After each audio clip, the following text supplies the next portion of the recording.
भारताची पहिली हायटेक जनगणना. मित्रांनो, तुम्हाला माहिती आहे का, भारताची आत्ताची जनगणना ही साधीसुधी नाही, तर चक्क डिजिटल असणार आहे.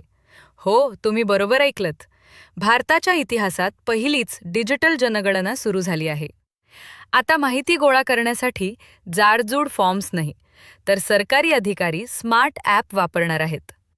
डिजिटल पोर्टल आणि ॲप भारतातील विविध भाषांमध्ये उपलब्ध करून देण्यात आले आहे, जेणेकरून सर्व नागरिकांना त्यात सहभागी होता येईल. याची 3 खास वैशिष्ट्ये जाणून घ्या. 1. Self enumeration. तुम्ही तुमची माहिती स्वतः पोर्टलवर भरू शकता. 2. फास्ट निकाल.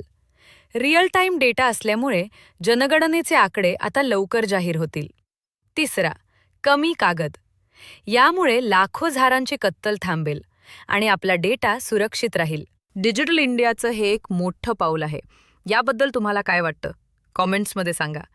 अशाच माहितीपूर्ण अपडेट्ससाठी माझ्या चॅनलला सबस्क्राईब करायला विसरू नका.